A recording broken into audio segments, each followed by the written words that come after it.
அனைவருக்கும் அன்பு வணக்கம். தொல்காப்பியம் எழுத்ததிகாரத்தின் 6வது இயல் உருபியல்.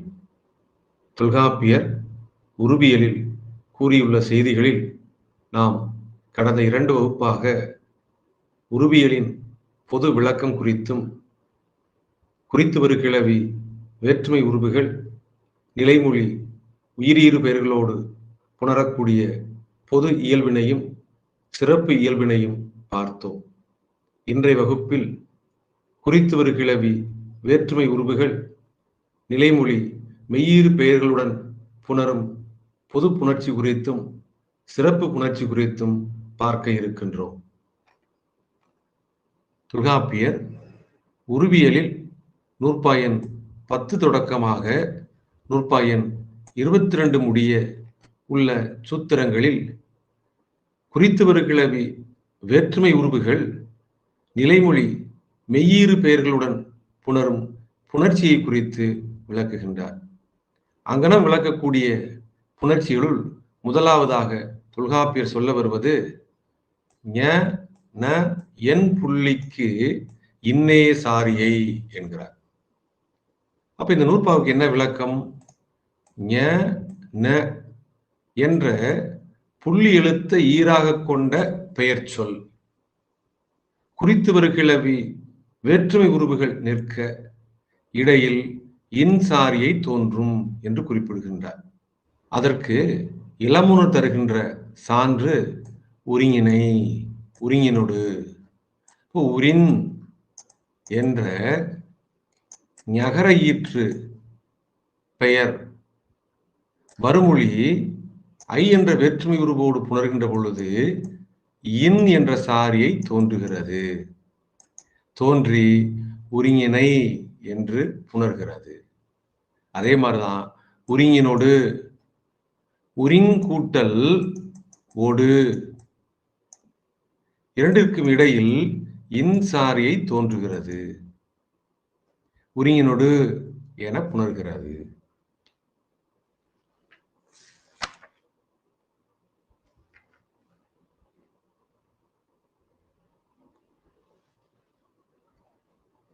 அதேபோல பொருண் கூட்டல் ஐ, பொருணினை, பொருண் கூட்டல் ஒடு இடையில் இன்சாரியை தோன்றி பொருணினொடு என்று புணர்கிறது.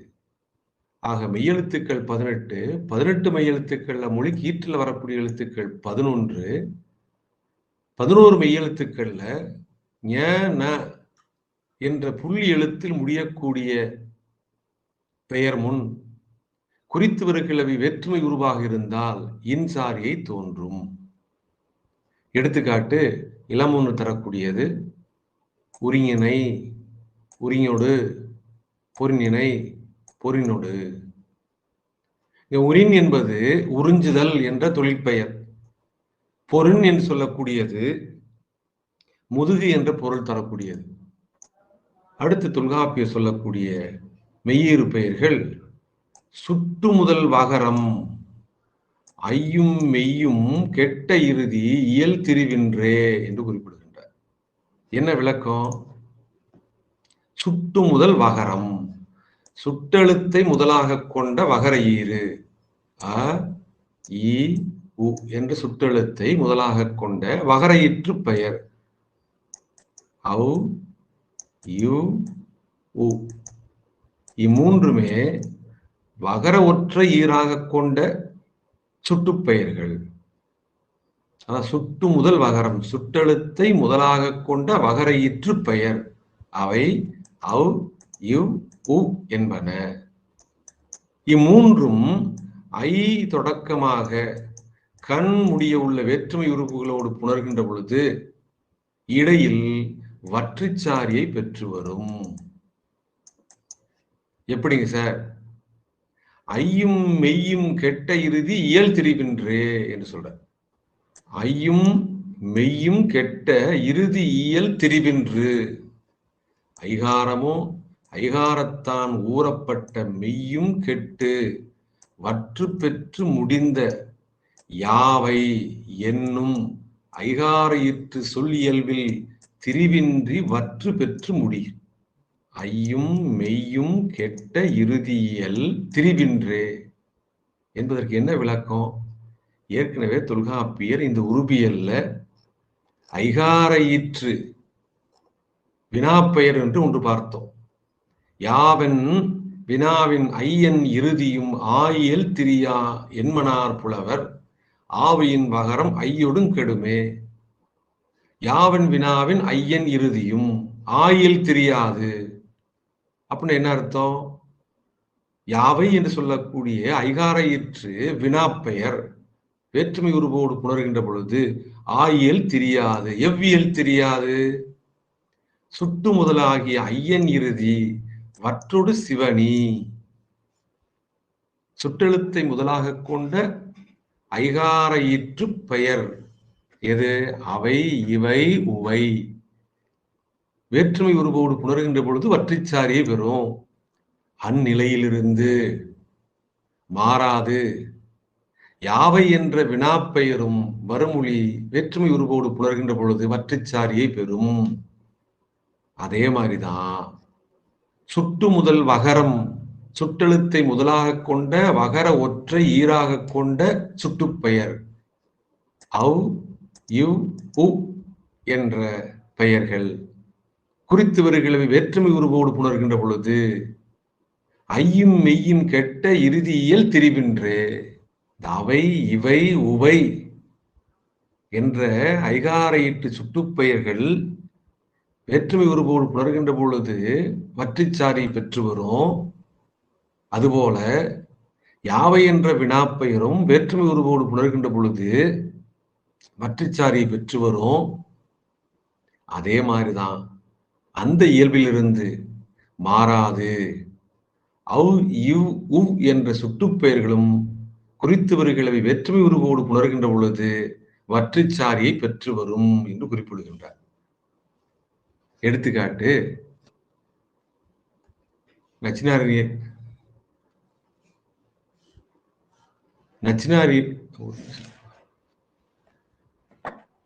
நச்சினார்க்கணியர் தரக்கூடிய எடுத்துக்காட்டு அவற்றை அவற்றொடு இவற்றை இவற்றொடு உவற்றை உவற்றொடு.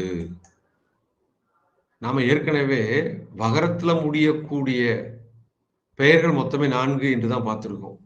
என்ன நூற்பா சேக்கலார்? வகரக்கிளவி நான்மொழி ஈற்றுதுங்கய்யா. வகரக்கிளவி நான்மொழி ஈற்றது. இந்த வகரம் என்ற புள்ளி எழுத்தானது 4 சொல்லிடத்துலதான் ஈற்றுல வரும். அவை அவ் இவ் உ என்ற சுட்டுப்பெயர்களும் தெவ் என்ற பெயரிடத்தும் என்று நாம படிச்சிருக்கோம். அப்ப 4 பெயர்கள்ல அவ் இவ் உ என்று சொல்லக்கூடிய சுட்டுப்பெயர்கள் குறித்தவர்களை வேற்றுமை உருவோடு புணர்கின்ற பொழுது வற்றிச்சாரி பெற்று வருகிறது. அப்ப எஞ்சிய வகரையீற்று பெயரானது ஒன்று இருக்கிறது. அது என்ன பெயரு? தெவ் என்பது.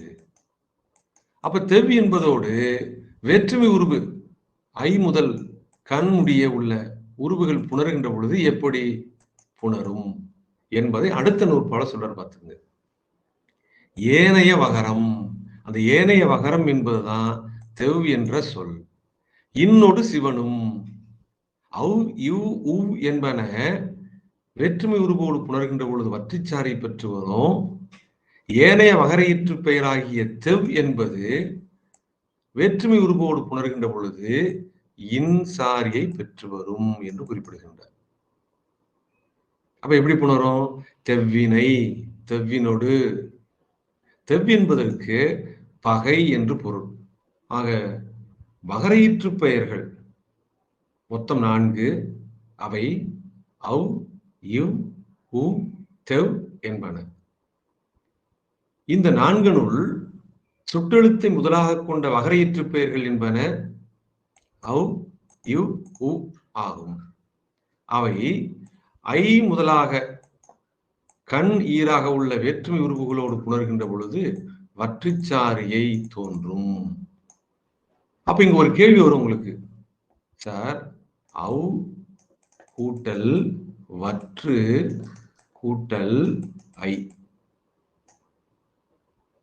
அவ் என்ற வகரையீற்று பெயரோடு வேற்றுமை உருவு புணர்கின்ற பொழுது வற்றுச்சாரியே தோன்றிருச்சு. எந்த விதியின் அடிப்படையில?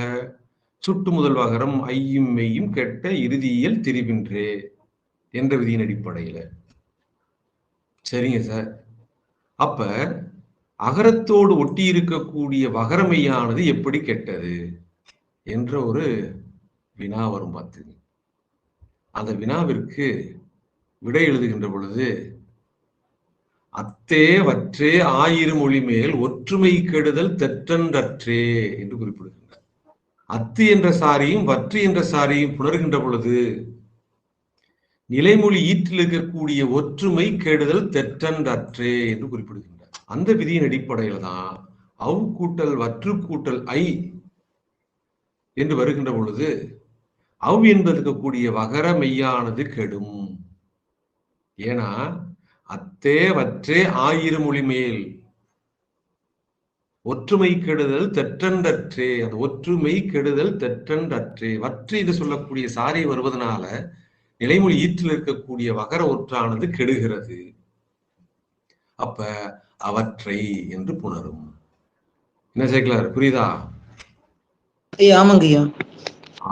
அடுத்து தொல்காப்பியர் மகர ஈற்று பெயர் குறித்து வருகிழவி வேற்றுமை உருவோடு புணர்கின்ற பொழுது ஏற்படும் புணர்ச்சி அமைப்பினை விளக்கி பேசுகிறார். அங்கன விளக்கி பேசக்கூடிய நூற்பா மகான் புள்ளி முன் அத்தே சாரியை. நிலைமொழி மகர ஈற்று பெயராக இருக்கின்ற பொழுது குறித்து வருகிழவி வேற்றுமை உருவாக இருந்ததுன்னா அத்துச்சாரியை பெற்று வரும். எடுத்துக்காட்டு மரத்தை மரத்தொடு, மரம் கூட்டல் ஐ. நிலைமொழி மகர ஈற்று பெயர், வருமொழி வேற்றுமை உருவு, இரண்டும் சேர்கின்ற பொழுது அத்துச்சாரியை தோன்றும். தோன்றி மரத்தை என புணரும்.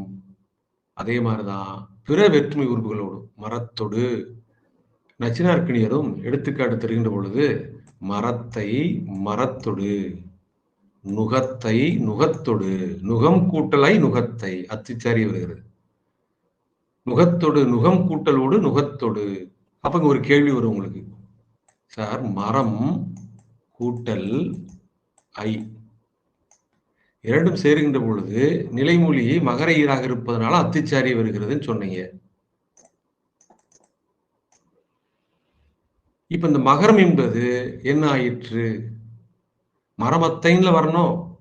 இம் ஆ புள்ளி ஈற்று முன் உயிர் தனித்து இயலாது என்ற விதியின் அடிப்படையில் நீ அப்படி எழுதக்கூடாது. என்ன சேர்க்கல? ஆமாங்க ஐயா.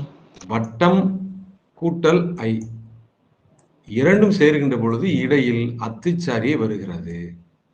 வந்து வட்டத்தை என உணரும். அப்ப இங்க ஒரு கேள்வி வரும், ஐயா வட்டத்தை என்று வருகின்ற பொழுது இந்த மகரம் எப்படி கெட்டது என்ற ஒரு கேள்வி வரும். அதுக்குதான் நம்ம புணரியல்ல ஒரு நூற்பா சொல்லியிருக்கா தொல்காப்பியர். என்ன சேர்க்கலார்? ஆமாங்க ஐயா. சொல்லுங்க நூற்பா. ஐயா அத்தே வற்றே ஆயிரம் மொழி மேல் ஒற்றுமை கெடுதல் தெற்றென்று அற்றே. அத்தே வற்றே ஆயிரம் மொழி மேல் ஒற்றுமை கெடுதல் தெற்றன்றற்றே என்ற விதியின் அடிப்படையில வட்டம் என்பதுல ஈற்றக்கூடிய மகரமையானது கெடும். ஏன்? அத்து என்ற சாரியே வருவதனால. சரிங்க சார். அப்ப வட்ட கூட்டல் அத்து கூட்டல் ஐ.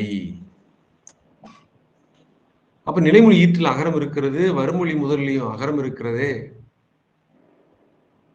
இது ரெண்டு எப்படிங்க சார் வரும்? ரெண்டு உயிரெழுத்து வந்ததுன்னா உடம்புடுமையில வரணும். இங்க உடம்புடுமை வரலையில. அப்ப அதுக்கு என்ன விதி? அதுக்கு என்ன விதி கார்த்திகா? அத்தின் அகரம் அகரமுனை இல்லை என்ற விதியின் அடிப்படையில் அகரம் கெடுதுங்கய்யா. அத்து என்று சாரி அகரமானது என்ன செய்யும்? கெட்டுக்கோங்கய்யா. கெட்டு. அப்ப வட்டத்து கூட்டல் ஐ இது ரெண்டும் சேருகின்ற பொழுது எப்படி மாறிடுது? வட்டத்தை மாறிடுங்கய்யா. வட்டத்தை என புணரும். சரியா? இது குற்றுகுறச் சொல். அந்த குற்றுகுறச் சொல் மெய்யீராக கருதப்படும். மீறாக்கருதப்படுகின்ற பொழுது புள்ளி ஈற்று முன் உயிர் தனித்து இயலாது என்ற விதியின் அடிப்படையில வட்டத்தை. சரியா? சரிங்கய்யா.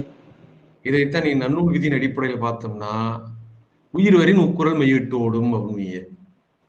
ஆமாங்கய்யா. அதுக்கப்புறம் என்ன சொல்வீங்க? புள்ளி ஈற்று முன் உயிர் தனித்து இயலாது என்ற விதியின் அடிப்படையில் இத்து ஐயும் சேர்ந்து தை என்று மாறி வட்டத்தை ஆயிற்று. சரியா? சரிங்கய்யா. நீங்க ஒரு நச்சினார்குடி உரை எடுத்து படிச்சு பார்த்தீங்கன்னா தொட்டு காமிப்பாரு. கவனிய. அத்தேவற்றே எழுத்ததிகாரத்துல 133வது நூற்பாவுல. அப்ப அத்தேவற்றே ஆயிரு மொழிமேல் ஒற்றுமை கெடுதல் தெற்றன்றற்று என்ற விதியின் அடிப்படையில மரம் கூட்டல் ஐ இரண்டும் சேர்கின்ற பொழுது அத்திச்சாரி தோன்றுகிறது. அத்திச்சாரி வருவதனால மரம் என்பதுல ஈட்டில் இருக்கக்கூடிய மகரமையானது கெடுகிறது. எந்த விதியின் அடிப்படையில? அத்தேவற்றே ஆயிரு மொழிமேல் ஒற்றுமை கெடுதல் தெற்றன்றற்றே என்ற விதியின் அடிப்படையில மகரமை கெடுகிறது. அப்ப மர கூட்டல் அத்து கூட்டல் ஐ. அடுத்த நச்சினார் உரை எழுதுறாரு. அத்தின் அகரம். அத்தின் அகரம் அகரமுனை இல்லை என்ற விதியின் அடிப்படையில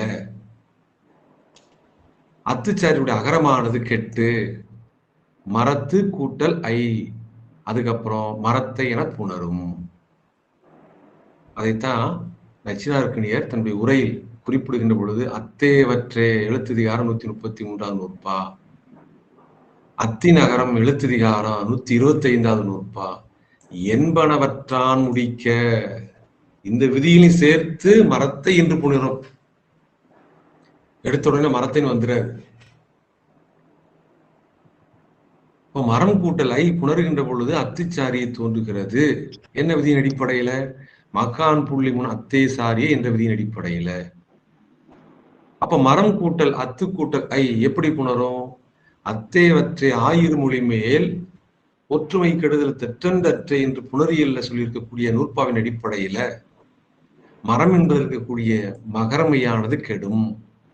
அப்ப மர கூட்டல் அத்து கூட்டல் ஐ எப்படி புணரும்? அத்தின் அகரம் அகரமுனை இல்லை என்ற விதியின் அடிப்படையில அத்துச்சாரியுடைய அகரமானது கெட்டு மரத்து கூட்டல் ஐ என புணரும். அதுக்கப்புறம்தான் மரத்தை என்று புணர்ச்சி அமையும். அதே மாதிரிதான் மரத்தொடு, நுகத்தை, நுகத்தொடு. அந்த மகரத்துல முடியக்கூடிய ஈற்று பெயர்கள் சில இன்சாரியை பெற்று வரும் என்று குறிப்பிடுகின்றார். எப்படி? இன்னிடை வரும் மொழியுமாறுளவே. மகரத்துல முடியக்கூடிய பெயர்கள் வேற்றுமை உருவோடு புணர்கின்ற பொழுது பெரும்பான்மையாக அத்துச்சாரி பெற்று வரும். சில இடத்து சில மகர ஈற்று பெயர்கள் இன்சாரி பெற்று வரக்கூடிய இடமும் உண்டு. அதற்கு நச்சினார்க்கணியர் தரக்கூடிய எடுத்துக்காட்டு உருமினை. உரும் கூட்டல் ஐ உருமினை. உருமினோடு உரும் கூட்டல் ஒடு உருமினோடு இடையில் இன்சாரி வருகிறது. திருமினை திருமினோடு திரும் கூட்டல் ஐ திருமினை இடையில் இன்சாரி. திரும் கூட்டல் ஒடு இடையில் இன்சாரி பெற்று திருமினோடு. ஆக மகர ஈற்று பெயர்கள் பெரும்பான்மையாக வேற்றுமை உருவோடு புணர்கின்ற பொழுது அத்துச்சாரி பெற்று வரும். சில மகர ஈற்று பெயர்கள் வேற்றுமை உருவோடு புணர்கின்ற பொழுது இன்சாரி பெற்று வரும். அதான் குறிப்பில் கொடுத்திருப்பேன். மகான் புள்ளி முன் அத்தே சாரியை. மகர ஈற்று சொற்கள் வேற்றுமை உருவுடன் புணர அத்துச்சாரியை தோன்றும். எடுத்துக்காட்டு வட்டம் கூட்டல் ஐ இடையில் அத்துச்சாரியை வருகிறது. வந்து வட்டத்தை என புணரும். இன்சாரியை சில இடத்து வருவதும் உண்டு. எடுத்துக்காட்டு உரும் கூட்டல் ஐ இடையில் இன்சாரியை, திரும் கூட்டல் ஐ இடையில் இன்சாரியை. அடுத்து மகர ஈற்று பெயர்கள் வேற்றுமை உருவோடு புணர்கின்ற பொழுது அத்துச்சாரியும் இன்சாரியும் சேர்ந்தே பெற்று வரும். இன்றைய வழக்கில் அது அதிகமாக பயன்படுத்துறோம். அத்து இன் இரண்டும் சேர்ந்து பெறுவனவும் உண்டு. வட்டம் கூட்டல் ஐ இரண்டும் சேர்கின்ற பொழுது அத்துச்சாரியும் இன்சாரியையும் சேர்ந்தே வருகிறது. வட்டத்திணை கூட்டம் கூட்டல் ஐ கூட்டத்தை என்று வரும். இன்றைய வழக்கில் பார்த்தீங்கன்னா கூட்டத்திணை என்று எழுதுறோம். நம்ம அத்துச்சாரியும் இன்சாரியும் ஒன்றை எடுத்து ஒன்று வரக்கூடிய அந்த முறைமையும் நம்ம பார்க்க முடிகிறது. தேகம் கூட்டல் ஐ தேகத்தை எழுதலாம். தேகத்திணை தேகத்தை என்று எழுதுகின்ற பொழுது அத்துச்சாரியை, தேகத்திணை என்று எழுதுகின்ற பொழுது அத்துச்சாரியும் இன்சாரியும் சேர்ந்தே வருகிறது. அடுத்து தொல்காப்பியர் மகரையீற்று பெயர்கள் வேற்றுமை உருவோடு புணர்வதற்கு சொல்லக்கூடிய விதி நும்மன் இறுதி இயற்கையாகும். நும் என்று சொல்லக்கூடிய மகரையீற்று பெயர், இதெல்லாம் சிறப்பு விதி. நிலைமொழி நும் என்பதுதான், அதுல மாற்றம் கிடையாது. அதைத்தான் தொல்காப்பியர் நும்மன் இறுதி இயற்கையாகும். நும் என்ற மகரையீற்று பெயர் முன் வேற்றுமை உருவுகள் வந்து புணர்கின்ற பொழுது இயற்கையாக புணரும் என்று சொல்கின்றார். அதுக்கு உரை எழுதுகின்ற பொழுது நச்சினார்க்கினிய நும் என்னும் மகர ஈறு மேற்கூறிய அத்தும் இன்னும் பெறாது இயல்பாக முடியும். ஏற்கனவே தொல்காப்பியர் சொல்லிட்டாரு. மக்கான் புள்ளிமுன் அத்தேசாரி பொதுவாக மகரையீற்று பெயர்கள் அத்துச்சாரி பெற்று வரும். சில மகரையீற்று பெயர்கள் இன்சாரியை பெற்று வரும். ஆனால் நும் என்ற மகரையீற்று பெயரானது நிலைமொழியாக நிற்க மறுமொழி வேற்றுமை உருவோடு புணர்கின்ற பொழுது அத்துச்சாரியும் பெறாது இன்சாரியும் பெறாது இயற்கையாக புணரும். எடுத்துக்காட்டு நும்மை, நும்மொடு, நுமக்கு, நும்மின், நுமது, நுங்கண். இப்ப நும் கூட்டல் ஐ நும்மை இயல்பாக புணர்ந்தது. அப்ப இங்க ஒரு கேள்வி கேட்பீங்க, நும் கூட்டல் ஐ சேர்கின்ற பொழுது அத்துச்சாரியோ இன்சாரியோ வராது, இயல்பாக புணரும். எப்படி? நும்மை என்று. அப்ப நும் என்பதற்கு ஈற்று மகரமானது ரெட்டித்து வருகிறதுல சார், எப்படிங்க சார் என்று கேட்கலாம். பார்த்துங்க, நாம ஏற்கனவே படிச்சிருக்கோம் தொகை மரபுல குறியதன் முன்னர் தன்னுருபு இரட்டல் என்ற விதியின் அடிப்படையில நும் என்பதில் இருக்கக்கூடிய ஈற்று மகரமானது ரெட்டிக்கும். ரெட்டித்து வேற்றுமை உருவோடு புணரும். புணர்கின்ற பொழுது ஈற்றிருக்கக்கூடிய மகரமையானது வேற்றுமை உருவோடு எப்படி புணர்கிறது? புள்ளி ஈற்று முன் உயிர் தனித்து இயலாது என்ற விதியின் அடிப்படையில நும்மை என்று ஆயிற்று. என்ன சேர்க்கல? ஆமாங்க. இதே மாதிரிதான் நும்மொடு, நுமக்கு, நும்மின், நுமது, நுங்கன் என்று சொல்லக்கூடிய புணர்ச்சி அமைப்புகள்ல முன்பு சொல்லப்பட்ட விதிகளை நாம அறிவித்துக் கொண்டு இந்த விதியோடு பொருத்தி பார்க்கணும். எந்த விதியோடு? நும்மன் இறுதி இயற்கையாகும் என்ற விதியோடு பொருத்தி எழுதணும். சரியா சேர்க்கலார்? அப்ப மகரையீற்று பெயர்கள் வேற்றுமை உருவோடு புணர்கின்ற பொழுது பொதுவாக என்ன சாரியை பெற்று வரும்? பொதுவாக அத்துச்சாரியை பெறுங்கய்யா. சில இடத்து என்ன சாரியை பெற்று வரும்? இன்சாரியை பெற்று வருங்கய்யா. நல்லது. அப்ப மகரையீற்று பெயர்கள்ல நும் என்பது நிலைமொழியாக நிற்க குறித்து வருகிற வேற்றுமை உருவாக இருந்ததுன்னா எப்படி புணரும்? அது இயல்பா புணருங்க, எந்த சாரியும் பெறாதுங்கய்யா. அத்துச்சாரியோ இன்சாரியை பெறாது இயற்கையாக புணரும் என்று சொல்றாரு. அடுத்த தொல்காப்பியர் மகரையீற்று பெயர்கள் வேற்றுமை உருவோடு புணர்கின்ற முறைமையில தாம், நாம், யாம் என்ற மகரையீற்று பெயர்கள் குறித்தவர்களை வேற்றுமை உருவோடு புணர்கின்ற பொழுது எங்கனும் அதனுடைய புணர்ச்சி அமைப்பு அமையும் என்பதை விளக்கி பேசுகிறார். எப்படி விளக்கி பேசுகிறார்? தாம், நாம் என்னும் மகர இறுதியும் யாம் என் இறுதியும் அதனோர் அன்ன ஆ ஏ ஆவும் யாம் என இறுதி ஆவையின் யகரமை கெடுதல் வேண்டும் ஏன இரண்டும் நெடுமுதல் குறுகும் என்று சொல்கின்றார். என்ன விளக்கம் பாருங்க. தாம், நாம் நெடுமுதல் குறுகும். எப்படி? தாம் என்பதும் நாம் என்பதும் வேற்றுமை உருவோடு புணர்கின்ற பொழுது ஐ ஒடு பூ இன் அது கண் என்று சொல்லக்கூடிய வேற்றுமை உருவுகளோடு புணர்கின்ற பொழுது தாம் என்பதில் இருக்கக்கூடிய நாம் என்பதில் இருக்கக்கூடிய நெடுமுதல் குறுகும். எப்படி ஆகும்? தம் கூட்டல் ஐ, நம் கூட்டல் ஐ. அடுத்து என்ன சொல்றாங்க? இது ரெண்டும் சேர்கின்ற பொழுது குறியதன் முன்னர் தன்னுருவி இரட்டல் என்ற விதியின் அடிப்படையில தம் என்பதற்கு பக்கத்துல மகர ஒற்றானது ரெட்டிக்கும், நம் என்பதற்கு பக்கத்தில் இருக்கக்கூடிய மகர ஒற்றும் ரெட்டிக்கும். நம் ஐ அப்படி சேர்த்து எழுதணும்னா தம்மை, நம்மை என்று புணரும்.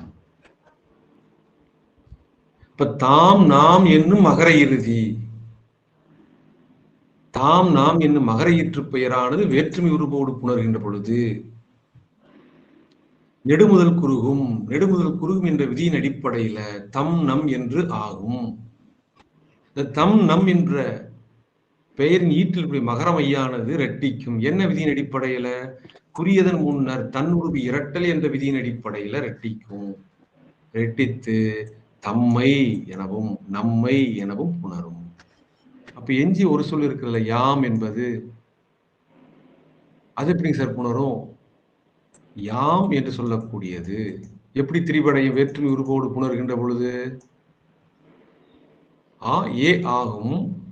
யாமின் இறுதி ஆவையின் யகர மெய் கெடுதல் வேண்டும். இந்த யா என்பதற்கு கூடிய யகர மெய் கெடும். அப்ப ஆம். ஆம் என்பதற்கு கூடிய ஆகாரமானது எகரமாக திரிபடையும். அப்ப எம் கூட்டல் ஐ இஸ் ஈக்குவல் டு எம்ஐ என்று எழுதுகிறோம். எப்படி? குறியதன் முன்னர் தன்னுருவி இரட்டல் என்ற விதியின் அடிப்படையில எம் கூட்டல் ஐ என்பது எம்ஐ என்று ஆகும். சரியா சேர்க்கலா? அப்ப தாம் நாம் என்று சொல்லக்கூடிய மகர ஈற்று பெயர்கள் வேற்றுமை உருவோடு புணர்கின்ற பொழுது நெடுமுதல் குறுகும் என்ற விதியின் அடிப்படையில் தம் நம் என திரிபடைந்து குறியதன் முன்னர் ஒற்றுமை இரட்டல் என்ற விதியின் அடிப்படையில தம் நம் என்பதற்குடைய மகரமையான ரெட்டித்து வேற்றுமை உருவோடு புணரும். அப்படி புணர்கின்ற பொழுது தம்மை தம்மொடு என அமையும். யாம் என்று சொல்லக்கூடிய மகர ஈற்று பெயரானது வேற்றுமை உருவோடு புணர்கின்ற பொழுது யாம் என்பதில் யகர மெய்யானது கெட்டு ஆகாரம் நிற்கும். ஆகாரமானது எகரமாக திரிவடையும். அப்படி திரிவடைகின்ற பொழுது யாம் என்பது எம் என திரிவடையும். வேற்றுமை உருவோடு புணர்கின்ற பொழுது குறியதன் முன்னர் தன்னுருவி இரட்டல் என்ற விதியின் அடிப்படையில மகரமையானது ரெட்டித்து எம்மை என அமையும். அதே மாதிரிதான் எம்மோடு தெரிஞ்சு வச்சுக்க. எமக்கு என்பது எப்படி புணரும், எமது என்பது எப்படி புணரும் என்பது நாம ஏற்கனவே புணரியல்ல தொகை மரபுல அதற்கான நூற்பாக்களை பார்த்திருக்கோம். அந்த விதியின் அடிப்படையில தான் எமக்கு என்பது எமது என்பது எங்கன் என்பதெல்லாம் புணரும். பார்த்துக்குங்க. சரியா சேக்கலார்? சேக்கலார் சொல்லுங்க. தாம் நாம் என்ற மகர ஈற்று பெயர்கள் வேற்றுமை உருவோடு புணர்கின்ற பொழுது எப்படி திரிபடையும்? ஐயா தம் நம் அப்படின்னு நெடில் குறுகியா. நல்லது. யாம் என்பது ஐயா அதுல இருக்கக்கூடிய எகரமை கெட்டு ஆகாரம் வந்து எகரமா மாறி எம்னு வந்துருங்கய்யா. யாம் என்பது எம் என திரிபடையும். சரியா? சரிங்கய்யா. நல்லதுப்பா. முடிச்சு அடுத்து போய்க்கலாம். எனக்கு மெய்யர் முடிக்க நினைச்சிட்டு இருந்தேன்.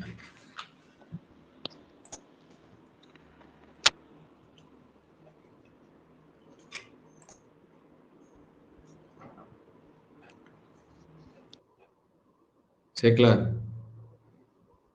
ஐயா சொல்லுங்க ஐயா. வணக்கம்ப்பா, நல்லது. சரி.